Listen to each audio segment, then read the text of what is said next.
ये चिप जो अभी अभी डॉक्टर ने जेन के अंदर इंसर्ट की है, उसका काम जेन की बॉडी में बनने वाले कोलेटोनिन को इकट्ठा करना है। साथ ही डॉक्टर उसको एक वॉच देते हैं और बताते हैं कि इसके 100% कंप्लीट हो जाने पर तुरंत मेरे पास आ जाना, और जब तक ये 100% ना हो जाए तब तक सोना बिल्कुल भी मत। और अगर तुम गलती से भी 1 मिनट से एक भी ज्यादा सेकंड सो गई तो ये चिप शॉर्ट सर्किट कर जाएगी, जिससे तुम्हारी मौत भी हो सकती है। 100% होने में इसको 1 से 2 दिन का समय भी लग सकता है। इस टास्क के लिए जेन को 1 लाख थाई बात मिलेंगे, यानी तकरीबन 2,30,000 के आसपास। अगले दिन जेन घर का काम कर रही होती है, तभी वो देखती है कि कोलेटोनिन का लेवल 42% हो चुका है। आज उसका ये पहला दिन है। अपना काम खत्म करके जेन अपनी ग्रैंडमा के पास आ जाती है। थोड़ी देर के बाद जेन की छोटी बहन जून भी आ जाती है। आज उसको घर आने में काफी लेट हो गया था, इसलिए जेन उस पर नाराज हो जाती है। अगली दोपहर लंच के समय हम विन नाम के एक बंदे को देखते हैं। विन जेन से मिलकर डीप प्रोजेक्ट के बारे में बात करने लगता है, लेकिन जेन उसको बताती है कि हमें इस बारे में बात करने से मना किया गया है, तो फिर तुम इस बारे में क्यों बात कर रहे हो। जिस पर विन उसको बताता है कि जो लोग ऑलरेडी इस प्रोजेक्ट में शामिल हैं, वो लोग आपस में बात कर सकते हैं। दरअसल विन को भी प्रोफेसर निक ने ही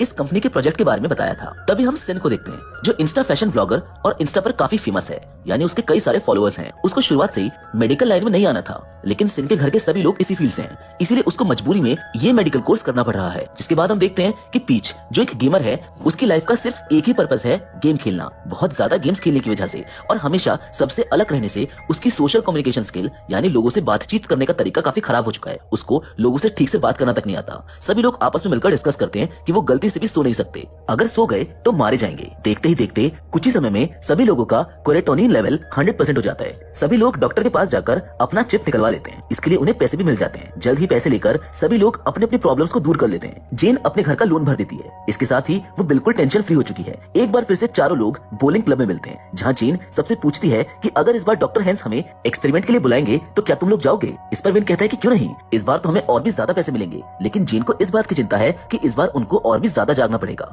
इसके बाद सभी लोग अपने घर वापस लौट जाते हैं। जेन अपनी छोटी बहन को एक फोन गिफ्ट करती है, क्योंकि उसका फोन टूट गया था। जेन की छोटी बहन उससे पूछती है कि तुम्हारे पास इतने पैसे कहाँ से आ रहे हैं। इस पर जेन बिना कुछ बोले वहाँ से चली जाती है। अगले दिन वो चारों लोग एक बार फिर डॉक्टर हेंस के पास पहुँच जाते हैं। डॉक्टर उन्हें बताते हैं कि इस बार उन्हें और ज्यादा कोलेटोनिन चाहिए। इसके लिए उन्हें लगभग 5 दिन तक जागना पड़ेगा। इसके बदले उन सबको 5 लाख बात यानी तकरीबन 10,30,000 रुपए मिलेंगे। इस बात को सुनते ही सभी लोग मान जाते हैं, क्योंकि ये एक बहुत बड़ा अमाउंट है। इसके लिए वो चाहकर भी मना नहीं कर सकते हैं। प्रोजेक्ट को स्टार्ट हुए लगभग 2 दिन हो चुके हैं। आज तीसरा दिन है और पीच गलती से सो जाता है, लेकिन तभी घड़ी का अलार्म 0 होता है और उसकी नींद खुल जाती है। वो सो नहीं सकता है। उसका क्रेटोनिन लेवल अभी सिर्फ 32% है। वहीं दूसरी ओर विन, जिसका क्रेटोनिन लेवल 44% है, उसको नींद की वजह से चक्कर आ रहे होते हैं। विन स्कूल में बास्केटबॉल खेलते हुए बीच ग्राउंड में गिर जाता है। उधर घर पर जेन भी काफी परेशान हो रही होती है, क्योंकि 3 दिन पूरे होने वाले हैं और उसका क्रेटोनिन लेवल सिर्फ 34% पर है। घर पर जेन की छोटी बहन गिटार बजा रही होती है, तभी जेन को उस पर गुस्सा आ जाता है। ये देख उसकी छोटी बहन उससे पूछ ही लेती है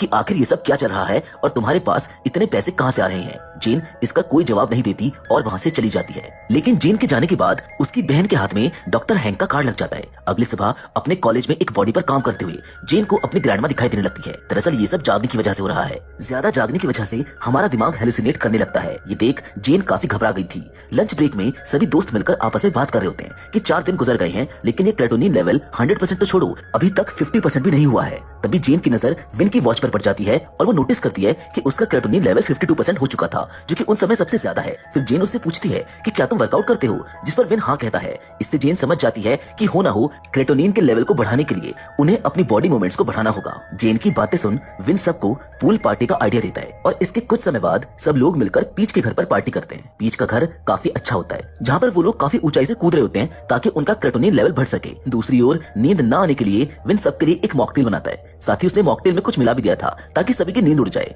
ड्रिंक को पीते ही जेन पागलों की तरह बिहेव करने लगती है और सबके सामने अजीब तरह से डांस करना शुरू कर देती है। उसको देख वहाँ मौजूद सभी लोग उस पर हंसने लगते हैं। तभी सिन को कुछ आवाज सुनाई देती है, मानो वो आवाजें उसे ही बुला रही हो। वो जाकर देखती है तो कंप्यूटर स्क्रीन पर उसकी वीडियो चल रही होती है। इसको देखकर वो शॉक रह जाती है। जब वो पीछे मुड़कर देखती है तो उसके होश ही उड़ जाते हैं, क्योंकि दीवार के चारों तरफ सिर्फ उसके फोटोज लगे हुए थे, वो भी बहुत सारे। उन फोटोज में लगभग उसकी लाइफ का हर एक मोमेंट मौजूद होता है। सिन को लगता है कि कोई तो है जो उसका पीछा कर रहा है। ये इंसान पीच होता है। ऐसा इसलिए क्योंकि पीच उसको शुरुआत से पसंद करता है। ये सब देख सिन वहीं पर बेहोश हो जाती है। पीच उसको होश में लाने की बहुत कोशिश करता है। तभी विन वहाँ पर आता है और पीच को डांटते हुए कहता है कि ये तुमने क्या कर दिया। और तभी एकदम से लास्ट सेकंड में सिन को फाइनली होश आ जाता है। ये देख वो सभी लोग लोग काफी डर जाते हैं क्योंकि अगर वो 1 सेकंड और लेट हो जाती तो शायद वो मारी जाती। सिन के होश में आने के बाद वो सब लोग नोटिस करते हैं कि उनका क्रेटोनिन लेवल 100% हो चुका है। अगले दिन सभी लोग डॉक्टर हैंक के यहाँ जाकर उनको मना कर देते हैं कि वो लोग अब ये सब और नहीं कर सकते हैं। डॉक्टर हैंक उनको बताते हैं कि आज से पहले किसी ने भी इसे तुम लोगों से अच्छा नहीं किया है। साथ ही कहते हैं कि अगर तुम लोग इसको आगे कंटिन्यू करते हो तो तुम्हें इसके लिए 10 लाख भाग दिए जाएंगे, यानी कुछ 20 लाख रुपए, और ये एक बहुत बड़ा अमाउंट होता है। पर कल रात के इंसिडेंट से सभी लोग काफी डर चुके हैं क्योंकि उनके दोस्त की जान जाते जाते बची है, इसलिए कोई भी उनकी बातों को नहीं मानता। घर आकर सभी लोग सबसे पहले आराम से सोकर अपनी नींद को पूरा करते हैं। अगले दिन पीच सिन से माफी मांगने की कोशिश करता है। इंट्रोवर्ट होने की वजह से वो काफी डरा और सहमा हुआ होता है। पीच सिन से रिक्वेस्ट करता है कि वो उसको माफ कर दे। उसका ऐसा कोई भी इंटेंशन नहीं था, लेकिन सिन भी काफी ज्यादा डरी हुई होती है। मन ही मन में वो सोचती है कि ये कैसा साइको इंसान है जो इतने दिनों से मुझको डरा रहा है और कहने पर भी नहीं जा रहा। वहीं दूसरी ओर प्रोफेसर निक जेन को बताती है कि इस बार उसके ग्रेड काफी कम आए हैं और अगर ये एक्सपेरिमेंट की वजह से है तो तुम उसको छोड़ दो क्योंकि तुम पैसा तो बाद में भी कमा सकती हो। यहाँ जेन उनको बताती है कि उसने ये काम छोड़ दिया है। बाहर आते ही विन जेन से मूवी देखने के लिए साथ चलने को कहता है, जिस पर जेन उससे पूछती है कि तुमने बाकियों से क्यों नहीं पूछा। धीरे धीरे जेन उसकी बातों से समझ जाती है कि विन उसको डेट पर साथ चलने को कह रहा है, लेकिन जेन इस बात से नाराज हो जाती है और उसको मूवी के लिए मना कर देती है क्योंकि उसके पास इन सब चीजों के लिए बिल्कुल भी टाइम नहीं है। दरअसल जेन के ऊपर अपनी छोटी बहन और अपनी ग्रैंड माँ की जिम्मेदारी है, इसलिए वो इन सब में बिल्कुल भी टाइम वेस्ट नहीं कर सकती है। तभी वो लोग एक एम्बुलेंस को आते हुए देखते हैं। जेन नोटिस करती है कि एम्बुलेंस से आए बच्चे के हाथ में वही डीप एक्सपेरिमेंट वाली घड़ी है। घड़ी में बच्चे की हार्ट रेट 0 हो चुकी थी, यानी कि वो मर चुका है। जेन तुरंत समझ जाती है कि हो न हो ये बच्चा 1 मिनट से ज्यादा सोने की वजह से मारा गया होगा। शाम को घर पर जेन की ग्रैंड माँ अचानक बेहोश हो जाती है। जेन जल्दी से उनको अस्पताल लेकर जाती है, लेकिन उसके पास इतने पैसे नहीं है कि वो इस हॉस्पिटल की फीस भर पाए, इसीलिए वो अपनी ग्रैंडमा को शिफ्ट करने के लिए बोल देती है। लेकिन तभी वहाँ पर उसकी छोटी बहन बहुत सारे पैसे लेकर आ जाती है क्योंकि उसने भी डीप प्रोग्राम ज्वाइन कर लिया है। ये जानकर जेन उस पर काफी नाराज होती है और उसको डांट लगाते हुए बताती है कि एक इंसान की जान चली गई इस एक्सपेरिमेंट के चलते, इसीलिए तुम इसको छोड़ दो। लेकिन उसकी छोटी बहन नहीं मानती, वो भी अपनी फैमिली की फाइनेंशियली हेल्प करना चाहती है और नाराज होकर वहाँ से चली जाती है। दूसरी ओर हम विन को देखते हैं जो अपने घर में अपनी मॉम का रूम चेक करता है। वो नोटिस करता है कि उसके फादर ने उसकी मॉम की सभी चीजें रूम से हटा दी है। विन अपने फादर पर बहुत नाराज होता है और उनको बहुत भला बुरा कहने लगता है। दूसरी ओर जेन जब घर वापस आती है तो उसको अपनी बहन बहुत ढूंढने पर भी नहीं मिलती। जेन गुस्सा होकर डॉक्टर हैंक की लैब में पहुंच जाती है। वहां पर उसकी बहन भी होती है। जेन डॉक्टर हैंक से कहती है कि अगर उन्होंने उसकी बहन के अंदर से वो चिप नहीं निकाली तो वो जाकर पुलिस को सब कुछ बता देगी।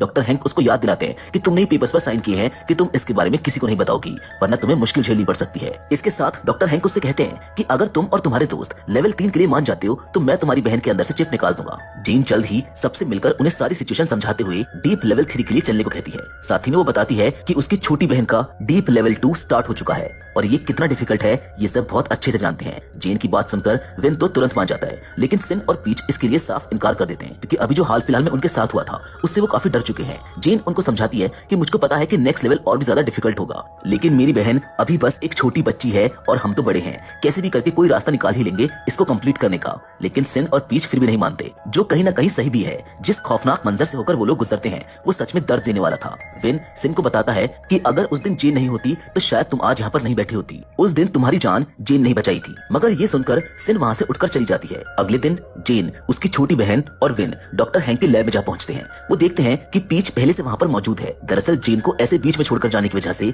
वो अपने अंदर गिल्ट फील कर रहा था। देखते ही देखते सिन भी पीछे से आ जाती है। चारों दोस्त लेवल 3 में एनरोल करके प्रोफेसर निक के पास पहुंचते हैं मदद के लिए। प्रोफेसर निक उनको एक इंजेक्शन देती है जिससे वो सभी लोग अलर्ट रहेंगे। हालांकि प्रोफेसर निक को इसके लिए काफी बुरा लग रहा होता है क्योंकि उनके बताने के कारण ही वो लोग इस मुसीबत में पड़ गए हैं। इसलिए प्रोफेसर निक रहने के लिए उन्हें अपने फादर का घर दे देती है ताकि चारों लोग मिलकर एक दूसरे का ध्यान रख सके। एक दिन गुजर चुका होता है और क्रेटोनिन लेवल अभी सिर्फ 5% तक ही पहुंचा है। अगले दिन वो फिर से वही इंजेक्शन लगवा लेते हैं जिससे वो एक्टिव रहे। ऐसे करके अब 3 दिन गुजर चुके हैं और क्रेटोनिन लेवल सिर्फ 29% है। धीरे धीरे बड़ी हिम्मत के साथ उनके 5 दिन बिना सोए बीत जाते हैं। आज 6वें दिन पीच अपने कंप्यूटर पर गेम खेल रहा होता है। तभी उसे गेम में चलने वाली गोलियों की आवाज पीछे के दरवाजे से आने लगती है। डर के मारे वो साइड में जाकर खड़ा हो जाता है। वहीं सिन अपने चेहरे को शीशे में देखकर नोटिस करती है कि उसके चेहरे पर बहुत सारे पिंपल्स हो गए हैं। विन एक सपना देखता है जिसमें उसकी मॉम उसको अपने पास आने के लिए आवाज देती है। दूसरी ओर जेन को अपने पेरेंट्स का एक्सीडेंट याद आ जाता है। वो मुड़कर बगल में देखती है कि उसकी छोटी बहन मर रही है। धीरे धीरे 6 दिन तक ना सोने की वजह से चारों की हालत खराब हो रही थी। दरअसल ये सब उनके साथ हो नहीं रहा था, वो लोग बस हेलुसिनेट कर रहे होते हैं। उनका दिमाग ही उनके सामने भ्रम पैदा कर रहा होता है। तभी जेन की छोटी बहन आकर उसको हेलुसिनेशन से बाहर निकालती है। दूसरी ओर सिन भी अपने बाथरूम का शीशा तोड़ देती है। सिन आकर जेन पर बहुत नाराज होती है कि तुम्हारी वजह से मेरे चेहरे पर इतने सारे पिंपल्स हो गए हैं, अब मैं फैशन ब्लॉगिंग कैसे करूंगी। तभी विन आगे आकर सिन को समझाने की कोशिश करता है, लेकिन सिन उल्टा उसको ही भला बुरा कह देती है। पीच और सिन आपस में बहस करने लगते हैं और देखते ही देखते ये बहस लड़ाई में बदल जाती है। जेन प्रोफेसर निक को ऑफिस में बुलाने चली जाती है। वो देखती है कि उनके ऑफिस में बहुत सारे सीसीटीवी कैमरा लगे हुए हैं। टेबल पर जर्मन कंपनी का कार्ड पड़ा हुआ था। साथ ही एक रिज्यूम फाइल मिलती है जिसके अंदर डॉक्टर हेंस की डिटेल मौजूद होती है। जेन तुरंत समझ जाती है कि ये सब प्रोफेसर निक